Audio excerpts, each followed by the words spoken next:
how, as an economist, I can talk to a psychologist or a sociologist, because that's not quite clear, to be honest.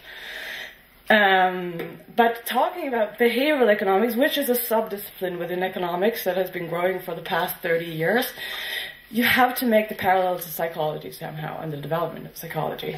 And behavioral economics has nothing to do with behaviorism. So the word in itself is really luring you to think about that. So that's not true. So it's rather has a strong parallel to cognitive psychology and behavioral decision research and behavioral decision making. And cognitive psychology developed in sort of as opposing behaviorism. So behavioral economics is also developed as a critique against economics, mainstream economics, you could say. And there's a brilliant paper by Agner and Loewenstein that's forthcoming now. And if you're interested in the subject, so please go ahead and read that. But in order to move on, I would like to give you a very, very brief historical perspective to understand what behavioral economics really is and why we can talk about values in economics. So, starting out from Mandler's division between economists, he divides the historical perspective into classical economists and early neoclassical economists and post-war neoclassical economists. So, and when we talk about classical economists and early neoclassical economists, they actually were very involved in psychology. They had a sophisticated view about human nature, not the view that was presented yesterday, like this self-enhanced economist that only care about themselves and is very utility maximizing and so on. So they had a type of deliberation view of pain and pleasure, that is, weighing pain and pleasure in a hedonistic way. But this still leaves us with the fact that you can make mistakes, right? So we can have values and we can do something else. So actions and values does not have to be the same thing in this world. So introspection was allowed here, you could say. But what happened then came the post-war neoclassical economists. And I think this is what most people, even practitioners today, refer to as economists or neoclassical economists. The really self-interested, utility-maximizing guy, because he is indeed a man, and the standard model, the economic man of today. So they set off to state a set of axioms concerning preferences. So now it's no longer about pains and pleasures, it's about preferences and how they're ordered. They're very well ordered, so you can structure a nice and mathematical model about this, right? But they're agnostic about and silent about who holds these values or preferences and why do we even have these preferences. They don't care about this. So you see in the economic world, thank you, there are very limited ways to describe how values affect behavior. So that's why behavioral economics started out as a critique of this economic view or neoclassical economic view as we know it. So it started out looking at empirical deviation from the standard models and asking questions like, are people really always self-centered? Are people risk-seeking over gains? So suddenly we can actually talk about values, observable characteristics such as gender, internal characteristics such as values, for instance. And this is super important and why we are here today, I think. So now we can start talking about values together. But as you see, we still have in economics the bench model, which is the standard model, right? So this is important to remember. So even if we can speak to each other, as an economist, we have the standard model to refer to when we talk about values. So today we have three excellent speakers, as I said in the beginning. And Topi Mitsinen, he's going to talk about an experiment. So experiment has been a method developed within behavioral economics, you could say that more or less, as a way of quantitatively getting to causality. And he's going to give us a nice example of that in the connection to values. And the success of behavioral economics could be said to be due to the fact of stealing or being inspired of other sciences such as psychology or sociology or even science. And the panel data is one other example. And so Sensitio will give us a nice overview of the data from the panel data. And then we have the practitioner's view, which is perfect. So Mia van Straten is going to give an example of how values may matter for managing practices within the IBM. So welcome up on the stage, and we start with Topi.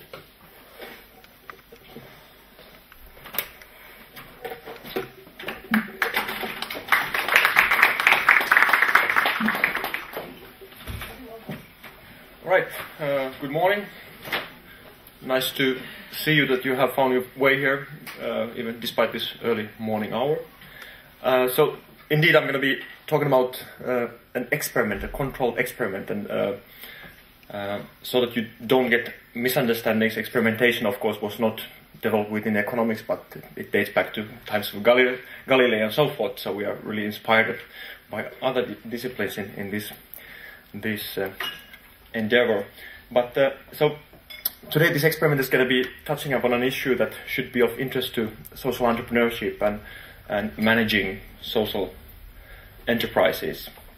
So it's about the match of values, as we spoke of that already yesterday, those like organizational values and personal values of those working in the enterprises, and on top of that about how that match should be further amplified by finding right incentives for the right people within the right value context.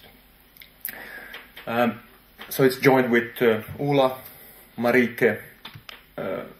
Andersson from Stockholm, and then Ute and Marike, who are here present. A wonderful team, and the emphasis on the word team. So first of all, I'm going to be starting off with the research question, telling you a bit about the background, how we came up with the design of this experiment. Then I tell you a bit about the method, how it possibly can be interesting and shed new light on something that might be of value for social enterprises. I'll touch upon the results, which are of course the core of the presentation, and finally discuss a bit the importance of those results. So starting off with the background, so to say, of course, promotion tournaments as the seed of contest between individuals. That's something that more or less implicitly, at least, is in place in many hierarchical organizations. You know, there's a hierarchy, there's a higher tier, higher rank, and those at lower tiers will implicitly perhaps compete against each other for getting promoted. And that generates sort of a contest situation within organizations that might be more or less emphasized and framed within the organizations. What's the maybe from economics point of view good about that? It generates incentives, but then again there's something perhaps bad about these incentives, because there's this negative externality on others. The more you put in effort, the worse off are others. So it might be that it's suited for competitive individuals, but not so much for pro-social personalities, and therefore within pro-social institutions like social enterprises, this might not be the right incentive scheme there. So when talking about values of your employees, so the figure that has appeared several times during this conference is this value circle by Schwartz and Coles. Essentially, you could say that somehow a location in that circle can be pointed down for every individual, and that's going to describe somehow your values. And the interesting dimension of values that we're interested in this experiment is indeed the contrast between self-transcendence, that's the northeast corner, and then self-enhancement, that's the southwest corner. So opposing universalism and benevolence, helpfulness, social justice, equality, opposing that to emphasis on individual achievement and power and so forth. So, first interesting paper comparing various kinds of incentive schemes experimentally, and the one that seems to come top is competing teams. Indeed, you have, rather than individuals competing against each other, it's the teams that are competing against each other. And reasons why this might end up being on the top might be indeed that this provides incentives, but yet it downplays to some extent these negative externalities. Actually, there's going to be a positive externality of your effort on your teammates. So maybe that's something that suits for pro-social personalities. Maybe that's something that indeed works even better if you have the right pro-social organizational culture in your institution. So that experimental paper, they just sort of studied it in a randomly drawn, more or less representative sample. The trouble that brings about is that in real life, in organizations, people self-select, or they are being selected into the organization. So according to their values, perhaps they want to be working for some kind of organization. And it's not only the values of the organization that matter for that selection process, but also the incentive scheme perhaps that is in place, or how much different kinds of incentives are being used.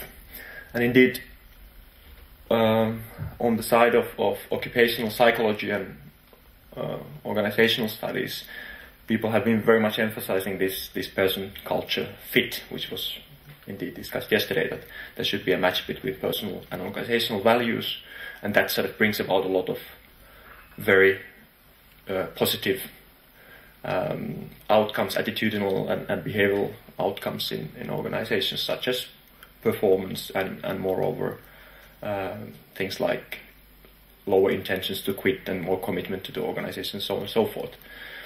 And indeed, so that's essentially using a little figure. That's the point of this theory.